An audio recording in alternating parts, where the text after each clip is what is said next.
On today's episode of Cornell Keynotes, we explore the busy intersection of technology, policy, and business.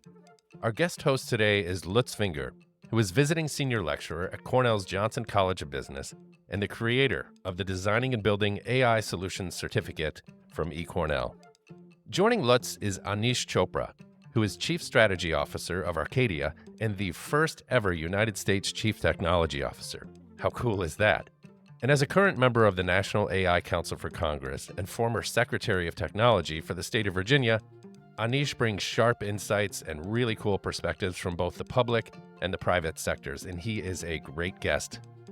Lutz and Anish share a great rapport from their working experience together, and here they tackle some of the most pressing questions in tech policy. Among them, how should America approach AI governance in today's highly competitive global landscape? In addition to AI governance and policy, they discuss healthcare transformation and the future of public and private partnerships in technology. Check out the episode notes to learn more about Lutz Finger's Designing and Building AI Solutions Certificate from Cornell University. Gentlemen, take it away. Today, I would like to talk about AI, innovation, and risk, and whether the US can maintain its current market dominance. And for that, I'm so pleased to welcome our guest, Anish Chopra. He is Chief Strategy Officer from Arcadia. He has built a successful data company in healthcare. He served as the first US Chief Technology Officer, and he is currently a council member of the National AI Council for Congress. Thank you so much, Anish, for joining us. Oh, my friend, it's a pleasure to be with you, and we're going to have a great discussion. Yeah, so what is a council member of the National AI Council actually do? Well, that's a great question. And I'm new in my role, probably 3 months. So a little bit of context. Towards the end of the Trump administration, in its first term, Congress worked together on a National AI Act. The premise being, as with most jobs and industries of the future, the U.S. aspires to win economically. And so Congress called on the administration to establish an expert advisory council that could report out both to the administration and to Congress on where we are, kind of set the baseline. How competitive is the American economic muscle around AI, and what are the strategies we could put in place to put us at a more competitive footing going forward? So we have lots of examples in our country where we have kind of a generational consensus that we want to make progress on a certain set of topics, while different presidents might have very specific advisors guiding them on how their ideology or approach can make a difference. So we're kind of in that expert panel, take the questions, give answers perspective.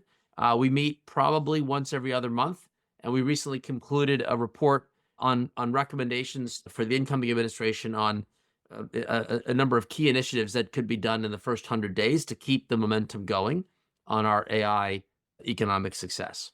This is pretty cool. Essentially, like the government takes a bunch of experts like you who has worked in data, who has worked in AI, who knows an industry, in your case, healthcare, extremely well, and asks them for statements. Is EU doing this as well? Is China doing this as well? Is this do you have your counterparts? I don't know if this particular thing is the most important question of the day for how we organize these issues. Our democracy is unique in that we have this kind of shared view of government. So executive branch, legislative, judicial. I think in China, they've got a little bit more of a top-down point of view, as we'll get into in a moment. And Europe is in a unique place. They seem to have been really enamored with the idea of regulating their way towards these new technologies. And so that's a different perspective. And my view is it tells you something that there are topics that transcend party and ideology, where we want to get everyone moving in the same direction. The natural extension of that was the work we did on the CHIPS Act, which maybe was a very, big shift in terms of putting dedicated resources in jobs and sectors of the future. Actually, I mean, okay, so since we're diving directly into Europe, so JD Vance goes to Munich. Yes, he does. And he talks. Let's go to Paris first. Yes, he goes to Paris first. Yes. He goes to Paris. Actually, let's start with the Paris speech, which is clear. He gets asked by President Macron, who early on said, I'm sure will regulate us out of the market. So Macron asks him to take a speech, like to do a quick speech, and that wasn't planned. And he goes and he talks AI for the American people. Very patriotic phrase, but what does it mean in practice? Like, what's your sense? Well, let me just say, I actually found JD Vance's speech quite refreshing and clear. To some degree, when you've got 100 problems to solve, as we're going to get into, AI has, economic competitiveness, infrastructure investment, issues around free expression, safety, multi-stakeholder input. There are a lot of issues. You almost want to have clarity about what's your top priority. And we heard that very clearly, first from the Trump executive order on AI, but we heard it very clearly from JD with put color and texture. The idea that the AI Safety Summit, which is what was entitled, when London held it, it really makes a statement that the main reason for gathering is AI safety.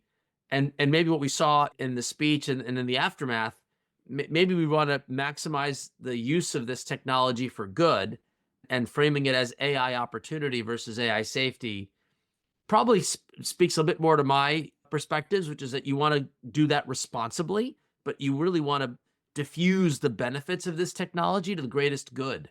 If all we get is better social media algorithms to get us even more addicted to our phones, that is not the end game. We want it to improve our educational system, make it much more effective in our healthcare system, advance small businesses. So as I think about, going back to the Obama administration, how do we maximize the value of technology, data, and innovation to advance the big priorities of the country?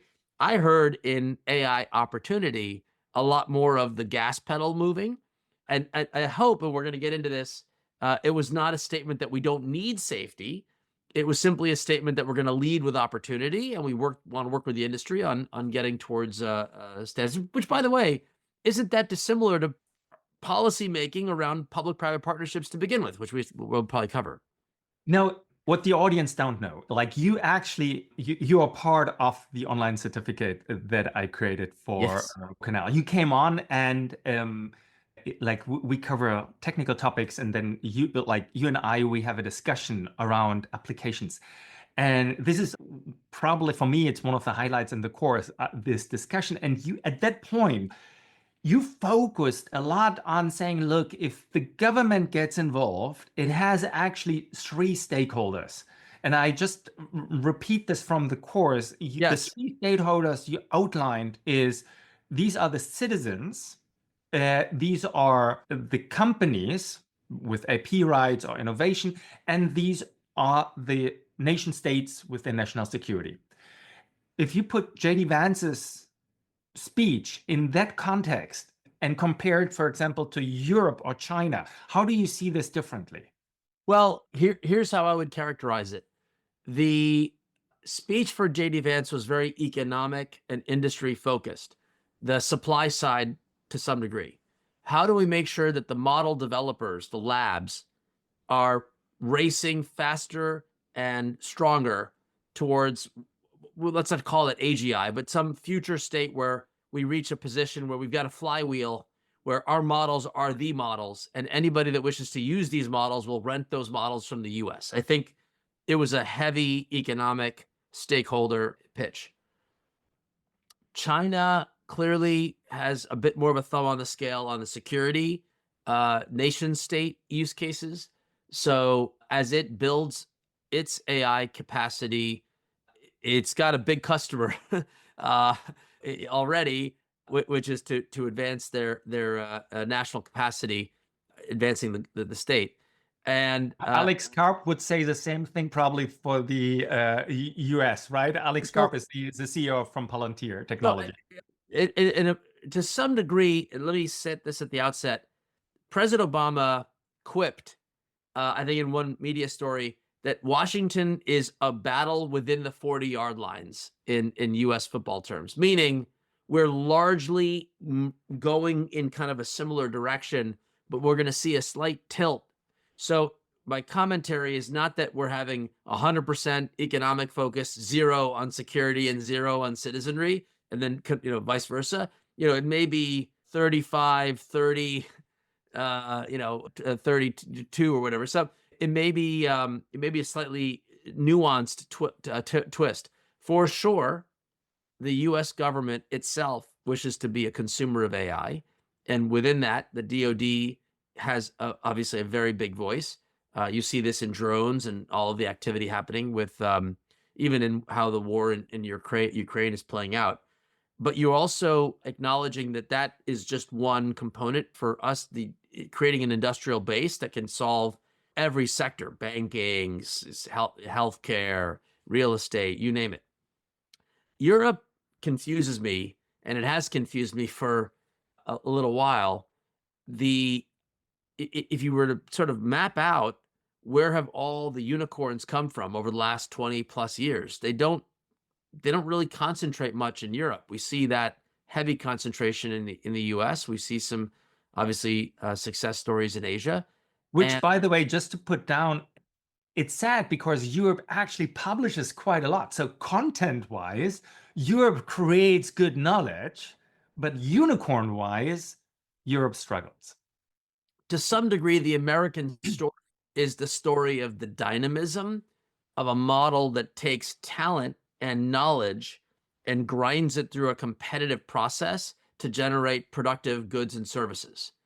And that, for lack of a better term, innovation pipeline management, we're really good at it in the US. And that's why the best talent comes here if they wish to commercialize their ideas, as opposed to an academic focus where you can certainly rank the best universities and thought leaders and find high concentration of talent. And I'm not trying to put down the Europeans. I have a lot of respect for the Europeans, but this idea that you're going to be the greatest place to start a business by having the strongest regulatory regime doesn't strike me as the winning message. And so we sort of struck a balance in the US. I thought the Biden approach was actually reasonable, but I appreciated the JD Vance commentary that like, well, I'm going to tilt it this way so everybody knows the flag is on opportunity while we still encourage industry efforts to do so responsibly. And maybe we'll get into responsible AI in a minute.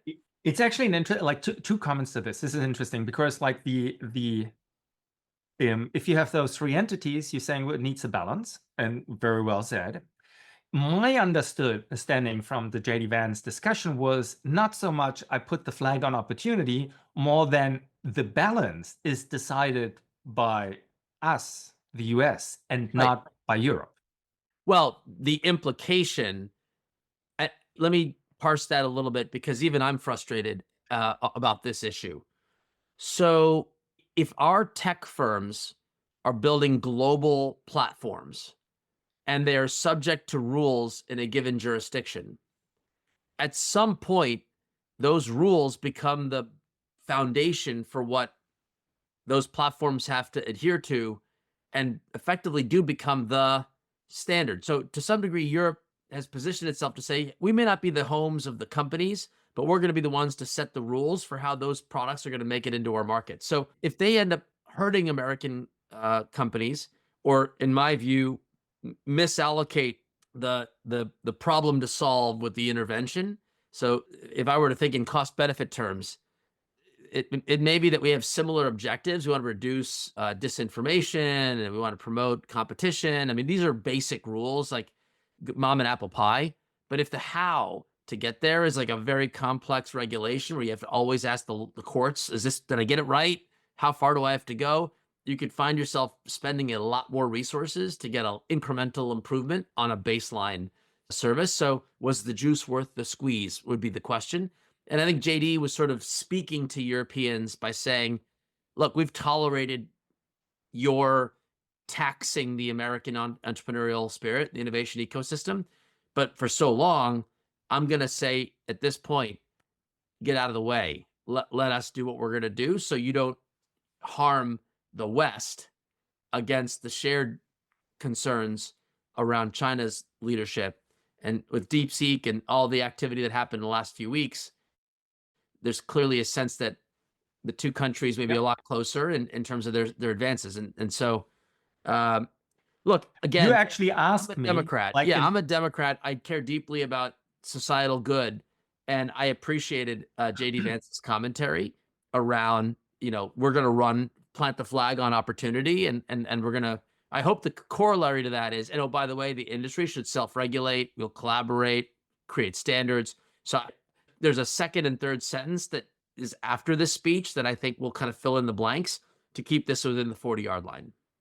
Let's pivot for a moment to China, and then we can look actually from Trump over Biden to from Obama, Trump, Biden, Trump now, to how the China policy is looking like. You asked me in the prep for this call, how much of a head start do we have? Sorry? Yeah, how much of a head start does the US have on the models? And my answer is not a lot anymore.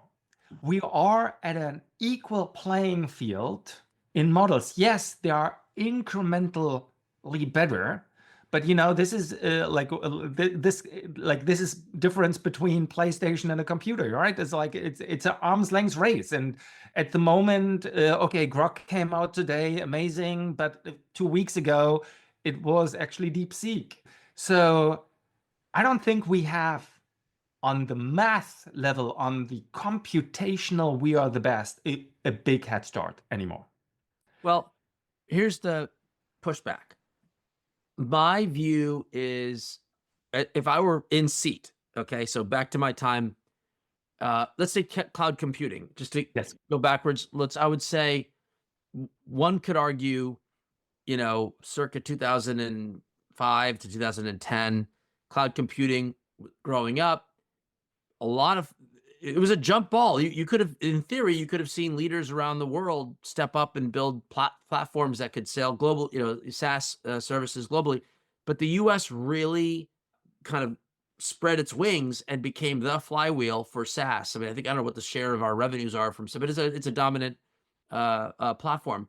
One of the areas that we tried to help build that strength was to say, look,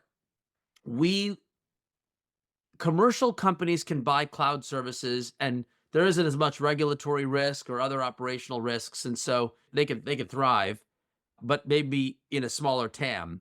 But these rest of these markets, for them to go to the cloud would be complicated. So we worked on FedRAMP to create industry standards towards a more secure cloud, and in some degree, banking and others piggybacked off of that. So we kind of continued the growth engine by bringing it into the public and regulated markets. So this China model race, a question to some degree is, there may be a specific computational task on a benchmark that shows parity, but if you lift it up and said, no, are the guts of the systems and the processes and the whole package and the application developer ecosystem, that piece feels like America has got a little bit more of its act together. And so the probability that the industry vertical solutions are going to be US born and scaled feels still right to me, even if on a specific benchmark mathematically and in the context of whatever. I mean, what is the value of these benchmarks, Lutz? I don't even know. Like, does winning the benchmark get you like a prize? Totally. Totally. It gets you nothing. To win the economic game, you got to have products and services that can be scaled. I'm so much with you. And we should probably, we have a question from Elvira about technology singularity. We should touch this in 1 second. However, I know that you and I, and that's also the general census of the, general idea of the online certificate, it is about the application that matters. Yes. And if you buy, let me do a test with you. I actually didn't prep you. So this is live here, ladies and gentlemen. Let's see. If I say the application matters, then I say the money that companies currently have, because they have an enterprise value, because they have customers, they have data, that matters. If I now take the top 10 companies that are doing a lot of AI in the US enterprise value, and the top 10 companies enterprise value all summed up in Europe. And let's make this easy. The US is my height, 6.4. Yeah. How tall do you believe are the top 10 companies together in Europe?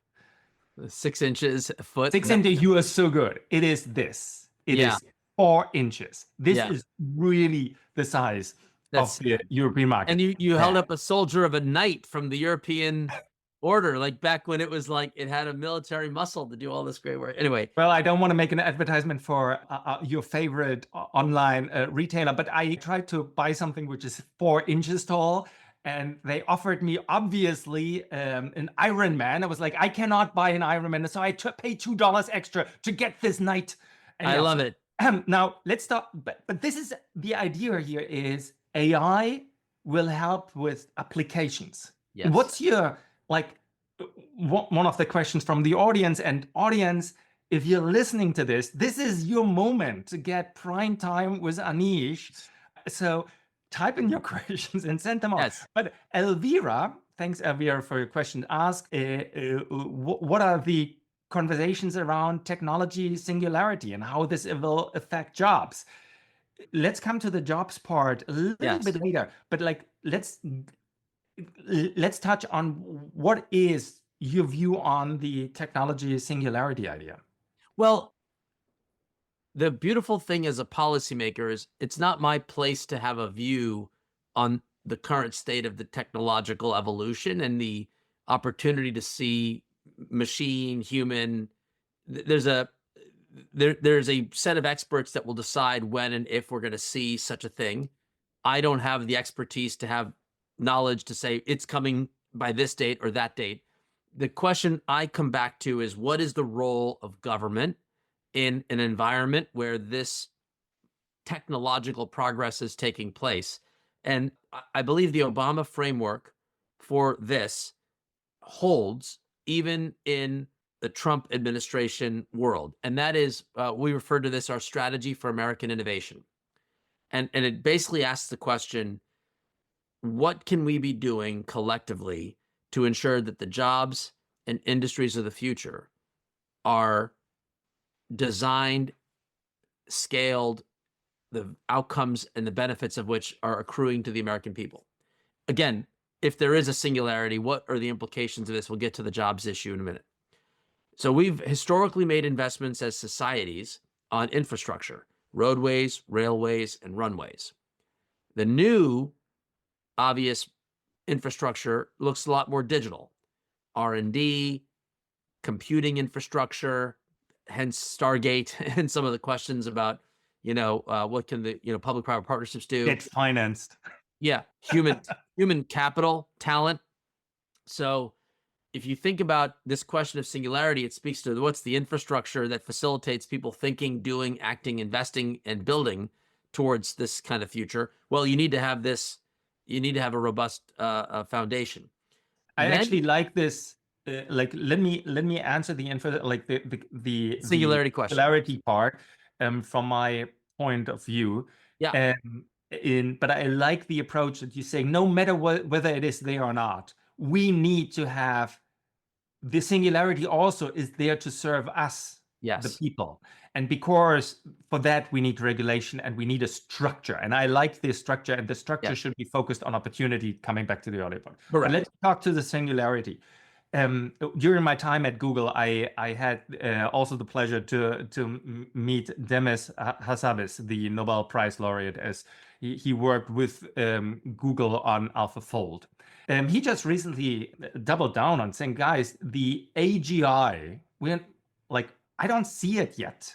If he actually said there's a 50% chance that we might see more generalizable as a human in 5 years' time, which is still some way out. Yeah. Other people would give it more time. So only because a tool like ChatGPT, DeepSeek, Gemini, or whatever sounds intelligent does not necessarily mean it's generalizable. Correct. Only because a car can drive by itself doesn't mean it's generalizable. Only because my chess computer beats me, it doesn't mean it's generalizable.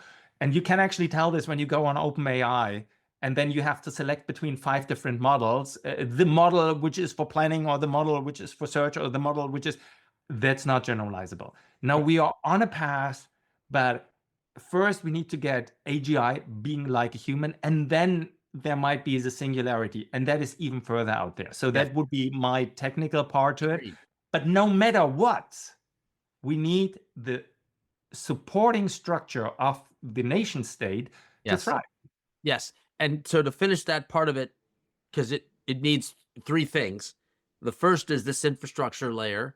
The second is, and this is where you get into the Europe versus China versus the US rules of the road, to promote competition and outcomes, basically to facilitate greater results that accrue to the benefit of the American people.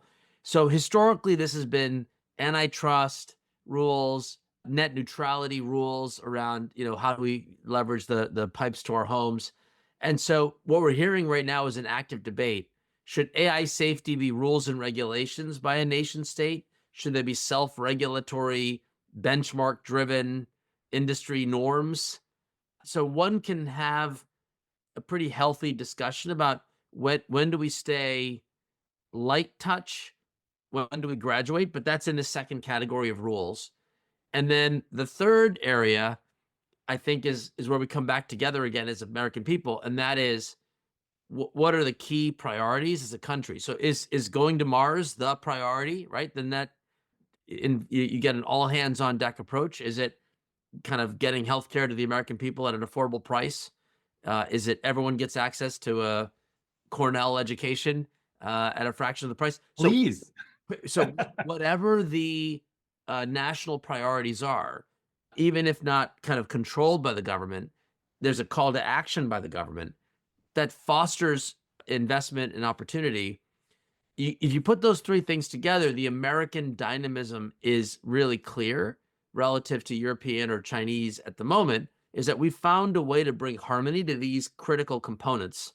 And I think the Trump administration can be framed in the same way. They're going to be investing in infrastructure. The National AI Resource Computing Center, or NAIR, came out of a Trump administration effort. So there's investments in R&D, there's recruiting the best and the brightest, this whole debate about H-1B versus O-1 visas and all that kind of thing. So you see a lot more similarity than differences when you take that overall American strategy into consideration. America has a different approach to innovation than Europe. And I like this framing of continuity. I mean, you have been in the White House with Obama. You do know Biden. You are now in that setup where you are looking at the council members and discuss with them. And you stress here this continuation of the American approach to innovation, which I think, I mean, it definitely has paid off if we look at the outcome here. But DeepSeek is now hitting the market, right? I could argue all this investment from Google and OpenAI and all of this money and the debt-funded Stargate announcement might depreciate very soon because we have OpenAI, we have open source models competing. This could be Meta, thanks to Zuckerberg. This could be as well the Chinese DeepSeek. And Dr. Barnhill, Benjamin Barnhill, had a question for this, which I think fits perfectly into this context. So first of all, thanks for saying this. And audience, please put your questions down. We are completely reachable on all channels. In a government perspective, what is the implication of foreign cloud AI ML-based models? Specifically thinking about DeepSeek LLMs in terms of data sovereignty, or like I would cross out the data sovereignty. And you said this is nothing new. You said there's continuation, but like, how do we see this? How did we do it in cloud? How do we do it now? Yeah. So herein lies the debate. Will the economic value in the era of AI accrue to the applications that bring it to the last mile sectors of the economy? In which case, the more open source foundation models that can be run on an AWS cluster at low cost. I love that Satya Nadella introduced this Jevons paradox to this dialogue. I never heard of it. Yes, amazing. It's an amazing observation. Maybe explain it quickly. Yeah, so the basic principle is as the price of the good falls, demand for the good will far outstrip it, and then the aggregate pie grows so big that it actually is net positive to the industry.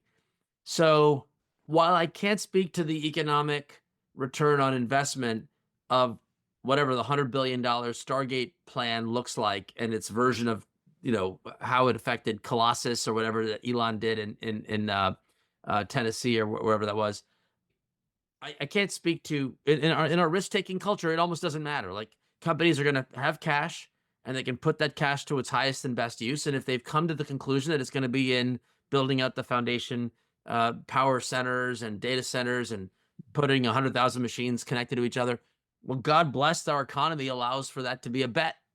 And it's not going to like ruin the world if that bet was off by a order of magnitude.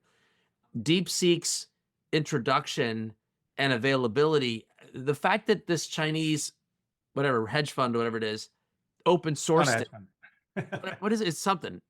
It was a research center, and they couldn't build the models because it didn't have US export restrictions. Right. So all No, their they design MacGyver, decisions yeah. were like, make it on a cheaper model. Right. So MacGyver, I'm a huge believer in India, frugal innovation. There's a lot of debate whether India should be in this. Nandan Nilekani, who I respect deeply, is sort of the godfather of a lot of the digital infrastructure in India. When he announced the India strategy here, it was all the way on the other side of the use of AI, not on the model supply. And so back to this issue of where will the economic value accrue? If it turns out that model availability is ubiquitous, open, cheap, and it works, then a whole swath of our economy can become much more productive at much lower, investment. So that's great. And India is going to push on use cases that are cheap. So if the supply side's cheap, use cases are cheap, we could actually have an unbelievable gift, which is Yes. every single person in your country can have a supercomputer that makes them all superhuman, right? If everyone from every neighborhood and every, the poorest neighborhoods have the same capacity as the richest kids with all the resources, man, what a story for economic opportunity for everyone. So thank you to the folks who've been democratizing this, that it can actually result in more economic opportunity, more American dream. So Thank you, Zuck, in this case, right? Because if he didn't Zuckerberg do that, his decision, pushed. yeah, right. He set the. Here's, I will say, an interesting thing that happened. Back to this nuance, there was a bit of a debate, I felt, with the approach in the Biden administration. So maybe I'll highlight this as an example.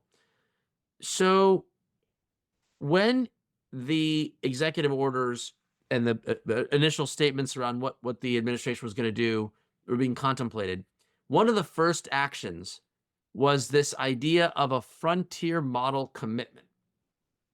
And this got a little bit wrapped up in some of the complaints by JD and others.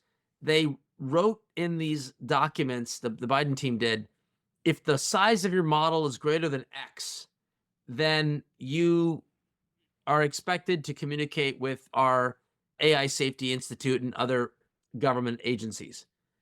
And so that whenever you set a technical standard into a regulatory framework, it is like always going to look in hindsight like it was a ridiculous thing to do, because we've blown past whatever that milestone was, is my best understanding. So it did also emphasize collaboration with all the proprietary models. And it took a little while to pivot to recognize and to celebrate open source. I do believe it would have been nicer to have a bit more encouragement of open source from the outset, because as we're seeing now, it facilitates a lot more diversity of app developers. And in America, that diversity and democratization wins. Yes. So I wish we would have had more celebration of open source in the early days. There was a lot of, the defense, a lot of the politics looks on these things is that, like, the military, the national security crowd, they kind of want a few throats to choke, if you will. So they kind of prefer, a smaller number of people that they could get in a room and engage on really complex issues. So I can imagine in the room. Now, the Biden team never had a CTO, so I don't know exactly Not how. like you were the CTO from the Obama team. Trump had a CTO. Now Trump has like promoted the CTO like times 10. They have like 4 of them with all the AI officers, and so there was an acknowledgement that you want to have like the Economic Council with its equities around how do we grow the economy. You want to have the security people say, here's what our equities are to make sure that we don't like give our enemies an undue advantage and that we can, harvest some of this stuff for our own. You want to have like a technological point of view, what's a science and research agenda. And you gotta want to have a roadmap. Like, well, how do you put all these pieces together? And Let me that debate should have resulted in more support for open source. But let me push back a little bit on the statement. We should Yes. discuss public-private partnership in this Yeah. respect. Yeah. So I applaud Zuckerberg for going open source, but from his business model, like Meta as a platform, he wants open source because the open source allows more creators to create content, which more people consume, which makes his platform more successful. So give the public the tools to create another metaverse so that Meta can really be Meta, right? This makes sense.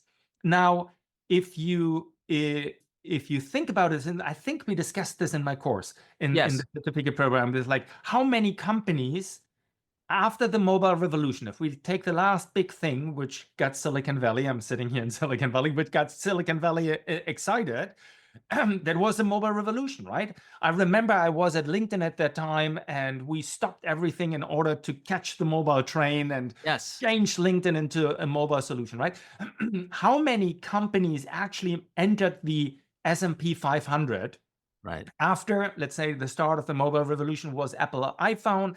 After the iPhone came out, seven new company entered because the most value was from this mobile revolution was generated for the companies that had access to data and access to customer. If the same thing happens now with AI, because AI is a very neat interface, then we would see that the private corporations using open source will generate the most value.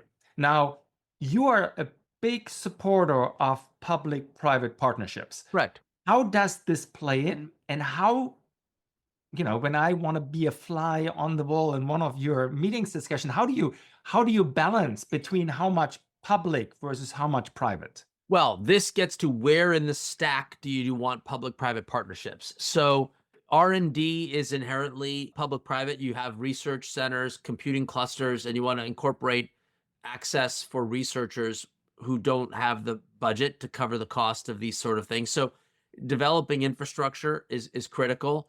In the world of standards, to me, the most powerful, highest leverage point for public-private partnerships is in technical standards development. So I would argue AI safety is the place for public-private partnerships. I would argue the Model Content Compute Protocol, MCP, that Claude released is an ideal public-private partnership. So we'd have a common protocol that the industry could rally around for how we allow a machine to interact as a human on websites, and data portability and so forth. So if you identified market competition as a key priority to drive more economic diversity and economic success, you'll find that if you can get standards through public-private partnerships developed, you increase the possibility for more market actors. Now, easier said than done. I don't know in the mobile computing blip when everything was hot, whatever it was 2014, 15, whatever that time frame was, whether we got that mix right. We got the infrastructure right. We open sourced a whole bunch of spectrum. We released more spectrum in the mid to late 2010s than in the prior decade, and I think that represented a bit of a public-private partnership to spur the applications in mobile. But the competition part wasn't as great. To your point, we had a few winners, and maybe antitrust played a little bit more of a role where, back to this debate about did Meta get too big, and should Instagram in hindsight should have been allowed. That's a harder legal question, but we win when we have open standards, more competition, and applications that, to your comment about specialized models, can go to market. So there may be lots of players who build products and services on AI that are not the Mag 7. Yeah. So the NAIAC, the Yes, National AI Advisory Advisory Council. Council report. It's a long document. It's worth at least summarization from ChatGPT, but it's worth a read. Yes, So you talk about boosting AI adoption for businesses. You talk yes. about training and funding. Mark Logan, one of the people who are on the stream, Mark Logan asked the following question.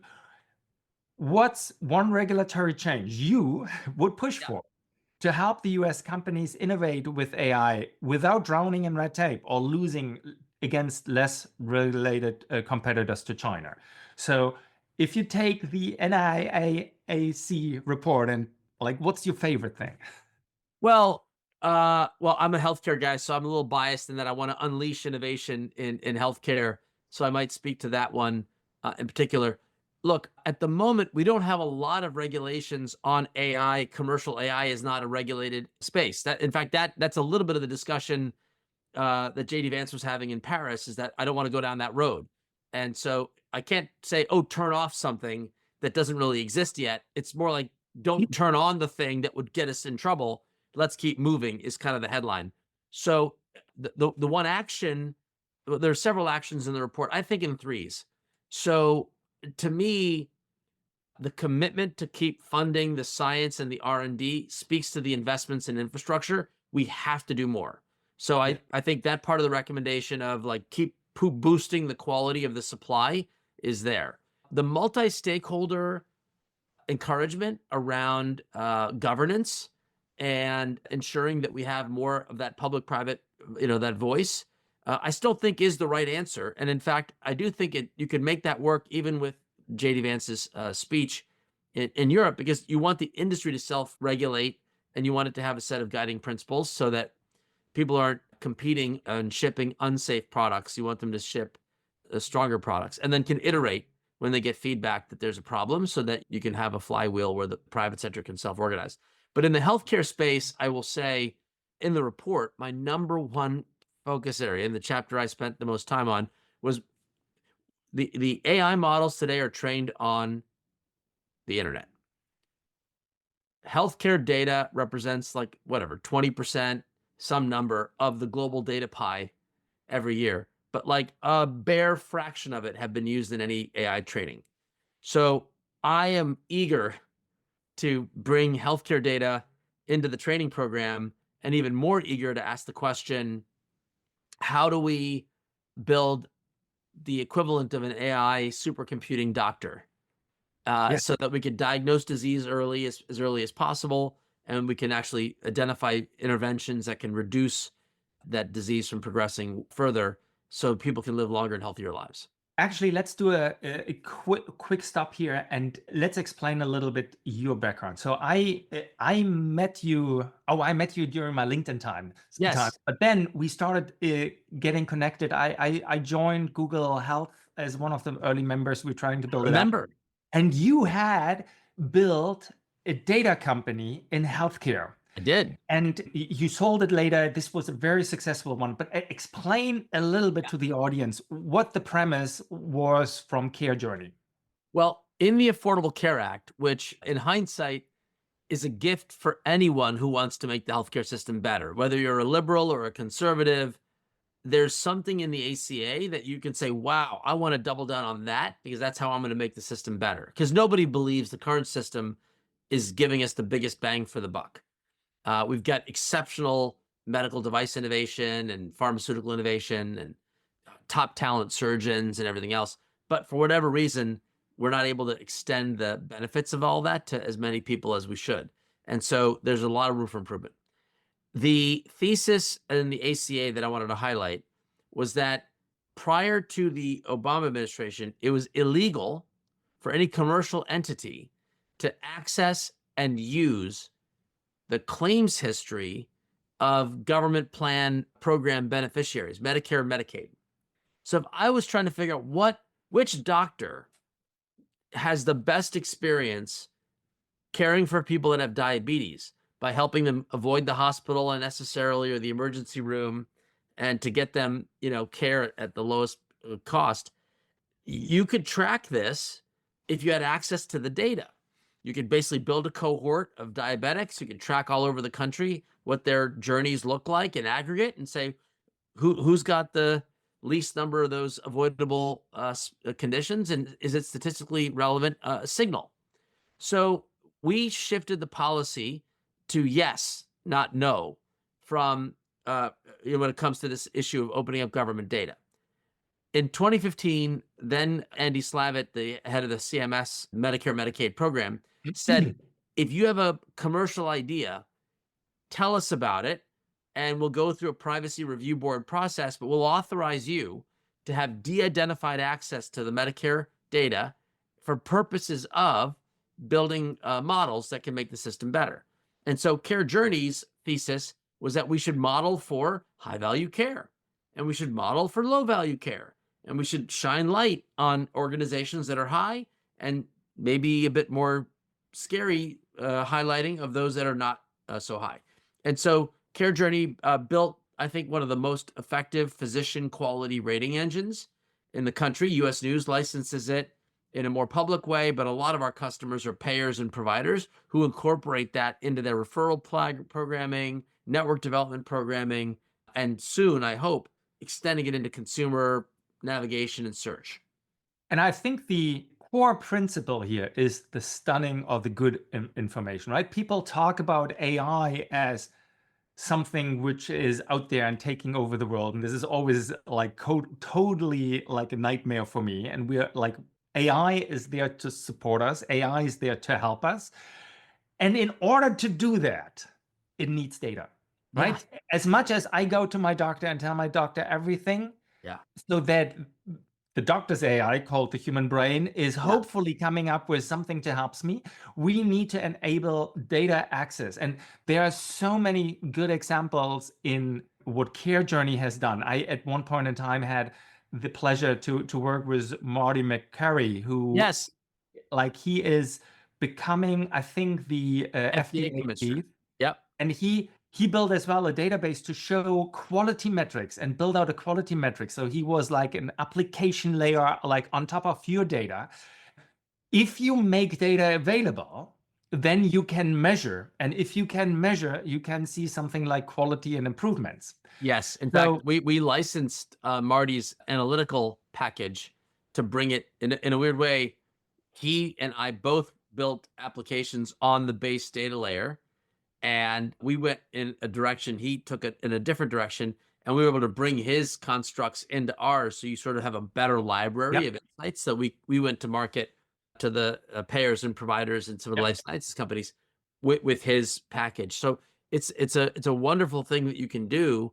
And in many ways, it's the only job you can feel comfortable doing to bend the healthcare cost curve that doesn't make you feel like you've cut people's access or you've boosted the costs. If I push against it, and so we started off by JD Vance talk, and we said it's the opportunity, and we talked about that there is a balance between those different entities.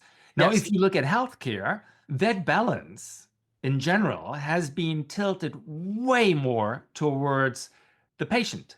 Don't do harm, which is not true. When we do, like when new medications are tested, we try to limit harm, but harm is happening in the process of research, right? We try to limit it, but it's happening. Now, what's your point of it? Or is something, and this is a question from Stephanie, who says, do we need an ISO for AI, an industry standard guidance? Is there something needed in order to prevent us? So I launched with about 40 health systems and health plans about a year and a half ago, healthcareaicommitments.com. Nice. And Healthcare AI commitment.com with an S, commitments plural. And the idea was the Biden administration was issuing the first regulation on electronic health records, who wanted to introduce AI models on the data sets, like our personal health data that's in the health systems.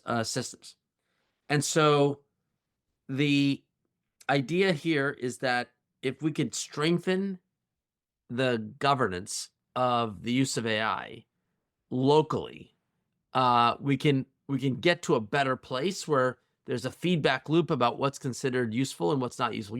I'll give you a silly example. There was a New York Times article that email from your doctor may have been written by AI and not your doctor, was sort of like the headline. And one of the debates in AI communities is when to watermark. And so one of the health systems, UCSD, quoted in the article said, even though we have lots of templates and macros and tools in our daily lives, that we don't say, oh, I use this template to start my email or my memo to you, that AI felt different, and to earn trust, maybe it made sense to disclose that this feature that allows a doctor to respond in a pre-populated way could be a productivity tool and not a lazy, just like send whatever the machine says. So UC San Diego describes their governance model that allows them to sort of see whether this is down the fairway. And their conclusion was, we want to add a passage at the end that says, this message was partially automated and reviewed by Dr. Smith, your clinician. So that watermarking meant that they were trusting their customers to figure out whether this was happening and if it was good. But other health systems were like, you know what? We concluded that you don't have to say anything. So we chose not to disclose that this message was partially automated. And the New York Times kind of shone light on this, even though these two organizations came to different conclusions, but having gone through a similar process of governance. I think it's kind of good that we have, I agree. attempting different things, and the market will provide feedback, and we'll see but they can iterate much faster. There is a very fascinating study done by Eric Bjørn-Jolfsen. He's a professor and a senior fellow at Stanford. And he looked at productivity, and he figured out that like the productivity gains for junior folks or not knowledgeable folks are enormous. And we have seen something in healthcare before. If you show a complicated X-ray to a general doctor, they don't know. And if you send them, there was a test done, so you sent to doctors exactly the same description. One time you say it's a human doctor who wrote this description on the X-ray, and the other time you said it's an AI. And then you ask the doctors how they feel about it. It was published in Nature. And the general practitioner, they say, oh, thank you, this is so helpful. Obviously, the X-ray doctors say, no, I don't trust this. This is like the AI is wrong. Now, a point is, AI can scale up. And why would we need to a disclaimer? We just should deliver a better service. And obviously, we are responsible for the service because we humans have agency. We just use an AI tool.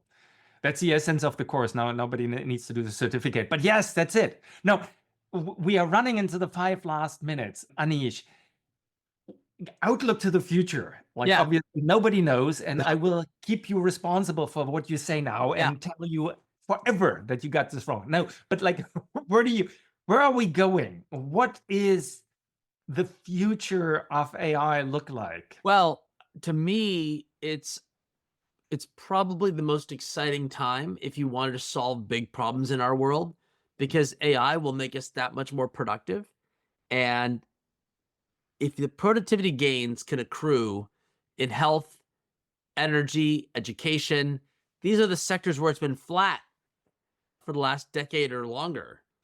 Despite huge capital investments, then that's going to waken up a lot of sectors of the economy. So I love this SaaS, software as a service versus service as software. I don't know if you tracked all this. Yes. I love it because we're going to shift from selling IT systems through the IT department and more like labor substitute through the business units. And I think it's going to be a real positive. I think it's going to be great that we're going to see nursing units incorporate AI into their planning process, etc. So to me, I feel very bullish that we're going to see health, energy, and education markets benefit the most. And it'll only go faster with the more open source models that come. So I think I'm quite bullish on the impact it'll have in problem solving in the next 2 to 3 years. Yeah, me too. Hey, thank you for listening to Cornell Keynotes.